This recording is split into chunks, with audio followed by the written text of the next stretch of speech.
Assalamualaikum warahmatullahi wabarakatuh. Sahabat Nada Dakwah. Ketika kita merasakan bahwa usaha yang telah kita lakukan itu tidak berbanding lurus dengan hasil yang kita dapatkan, sehingga kita merasa rezeki kita seret. Namun kita perlu tahu bahwa rezeki itu memang bisa berupa materi, yaitu harta yang kita dapatkan. Sehingga tidak benar kalau orang mengidentikan banyaknya harta itu dengan hal-hal yang sifatnya negatif. Misalnya bahwa orang banyak harta biasanya mendapatkannya dari jalan-jalan yang haram, bahwa orang banyak harta biasanya dia akan sombong dan lain sebagainya. Karena kita mendapati bahwa ada banyak orang-orang yang mulia namun ia juga kaya. Misalnya Nabi Sulaiman adalah manusia terkaya di muka bumi. Yang lain pula sahabat Abdurrahman bin Auf, beliau kaya. Dan juga dari kalangan wanita mulia Sayyidah Khadijah yang juga kaya. Justru dari harta mereka menjadi mulia salah satunya, karena harta yang mereka dapatkan dari sumber yang halal ditujukan untuk tujuan yang halal juga, dan dikelola dengan cara-cara yang halal juga. Rezeki namun tidak selalu dalam bentuk materi atau harta. Rezeki bisa jadi berbentuk sesuatu yang sifatnya immateri. Contohnya, kata Nabi, rezeki teragung itu justru yang bersifat immateri, yaitu iman dan Islam. Itu adalah rezeki yang terbesar yang dimiliki oleh kita. Tidak semua orang mendapatkan iman dan Islam. Hanya orang-orang yang beruntung saja yang mendapatkan nikmat iman dan nikmat Islam.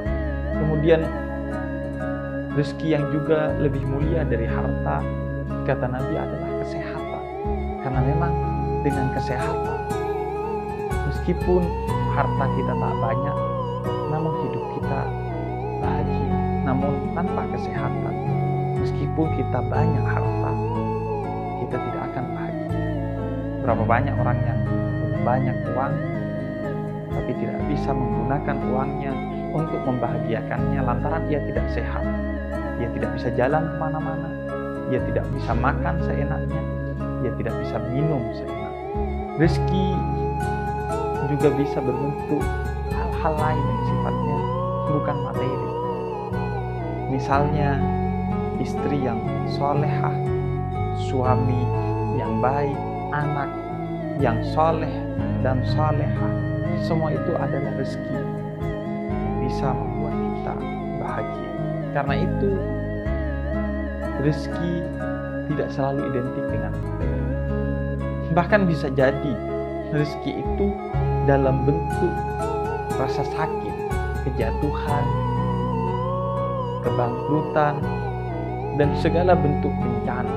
Jika memang dengan itu justru kita diingatkan oleh Allah untuk kembali ke jalannya, atau dengan itu kita justru rendah hati dan menjadi hambanya yang mulia. Karena itu para kekasih Allah, yakni para wali dan para sufi, justru khawatir kalau dalam hidupnya ia selalu diberi kenikmatan-kenikmatan yang sifatnya material dan duniawi. Karena mereka khawatir Allah tidak sedang memperhatikan mereka, sehingga dibiarkan mereka hanyut dalam kenikmatan itu. Karena seringkali kita lalai kepada Allah lantaran kita mendapatkan kenikmatan. Saat gerimis kita ingat mantan, justru saat geluduk baru kita ingat Allah dan beristighfar. Karena seringkali kita justru dekat kepada Allah saat kita ditimpa musibah, karena itu musibah bisa jadi jalan rezeki kita. Karenanya mereka, para kekasih Allah itu khawatir kalau tidak ditimpa musibah dalam keadaan yang panjang.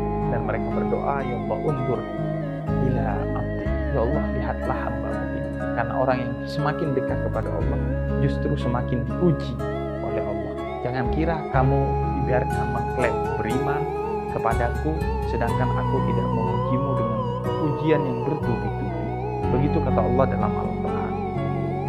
Karena itu musibah bisa jadi ia rezeki kita.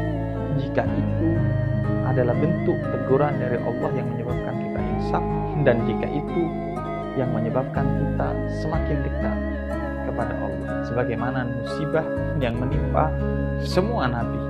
Di antara yang paling tersohor adalah Nabi Ayub dengan beragam musibahnya yang justru menyebabkan Nabi Ayub mendapatkan kemuliaan, karena musibah justru menjadi jalannya untuk selalu dekat kepada Allah. Karena itu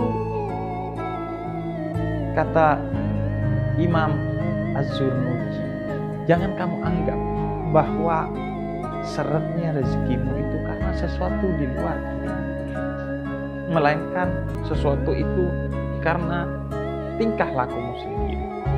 Sedangkan Allah itu maha memberi rezeki kepada siapapun. Jika mereka yang ingkar kepada Allah, mereka yang kafir, ateis, agnostik, atau apapun namanya, tetap Allah beri rezeki, apalagi kita yang beriman kepada Allah. Sehingga jika ada seretnya rezeki, bisa jadi yang pertama adalah karena kegagalan kita memahami rezeki. Kita anggap rezeki itu hanya materi, sehingga limpahan kesehatan, limpahan iman, limpahan Islam, limpahan kebahagiaan, imateri yang Allah berikan kepada kita, kita tidak hitung itu sebagai rezeki.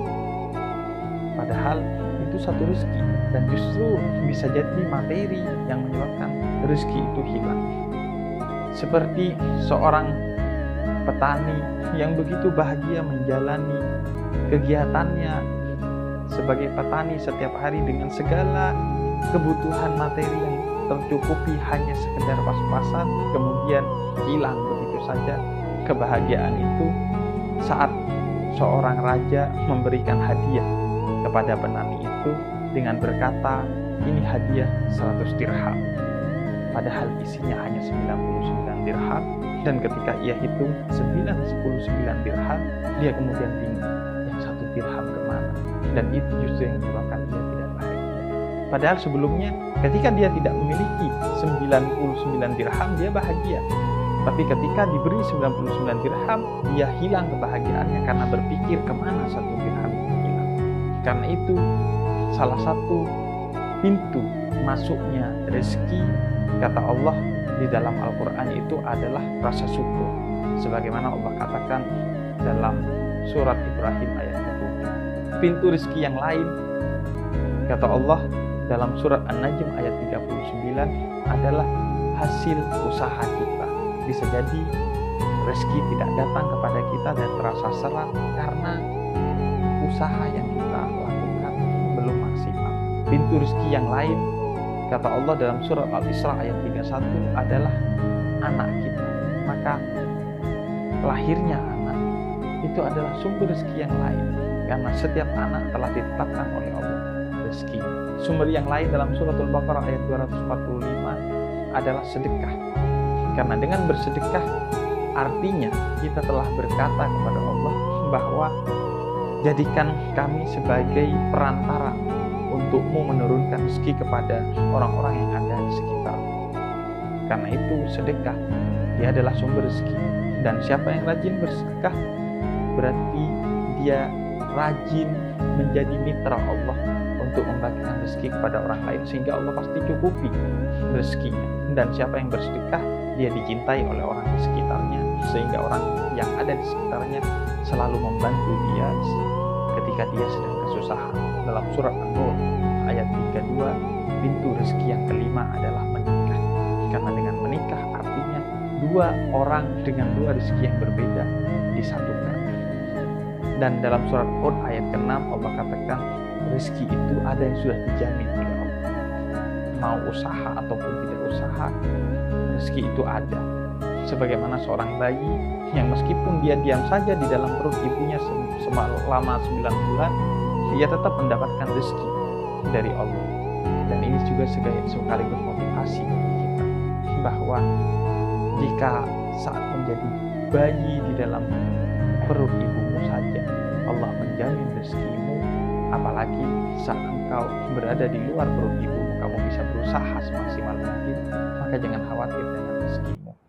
Dan yang ketujuh, kata Allah, sumber rezeki adalah istighfar. Sebagaimana Allah katakan dalam surat Nuh ayat 10 sampai 12. Karena dengan istighfar kita memohon ampun kepada Allah, dan ampunan itu kemudian menjadi pintu terbukanya rezeki. Karena seorang yang mendekatkan diri kepada Allah, ia akan mendapatkan tambahan rezeki karena kedekatannya dengan Allah. Dan yang kedelapan, dalam surat At-Talaq ayat ketiga Allah katakan rezeki itu bisa jadi datang dari tempat yang tidak terduga-duga. Berapa banyak orang yang mencari jodoh ke belahan pulau manapun di Indonesia, tapi justru mendapatkan jodohnya yang tidak jauh dari rumahnya, atau tetangganya sendiri, atau saudaranya sendiri. Berapa banyak orang yang mencari rezeki kemana-mana, tapi justru ia dapati kesuksesan tidak jauh dari sekitarnya. Dan jika rezekimu seret, kata seorang ulama, yakni Imam Muhammad bin Abdurrahman Al-Husaybi, ia pasti dari tingkah lakumu sendiri. Yang pertama, bisa jadi karena kamu mencaci rahmat Allah berupa hujan, angin, dan rahmat-rahmat yang Allah berikan kepadamu.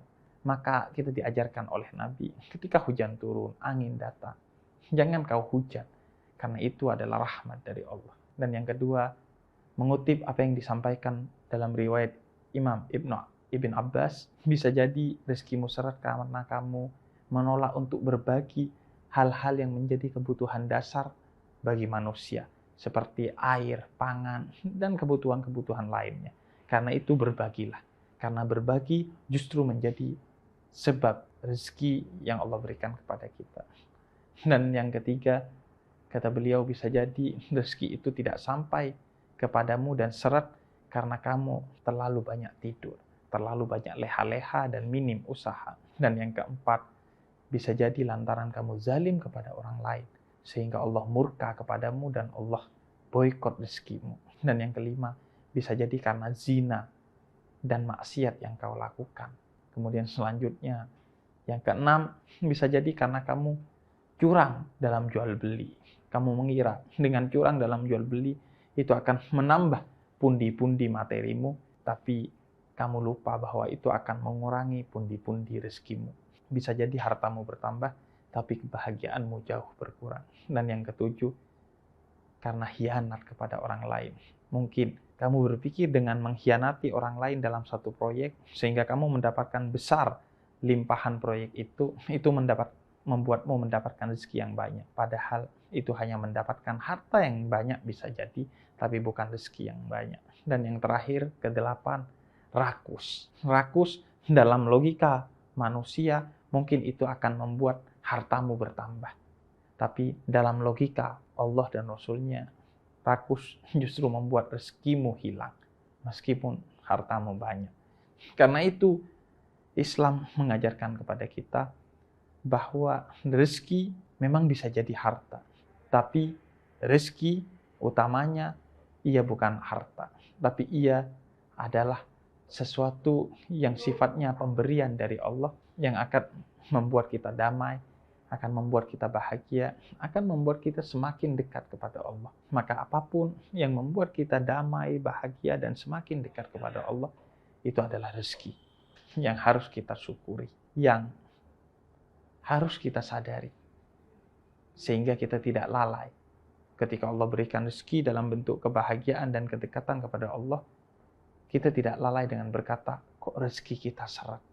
Maka jangan pernah sama dengankan rezeki dengan harta, agar kita tidak lalai kepada Allah, yang justru itu menjadi penyebab seretnya rezeki kita.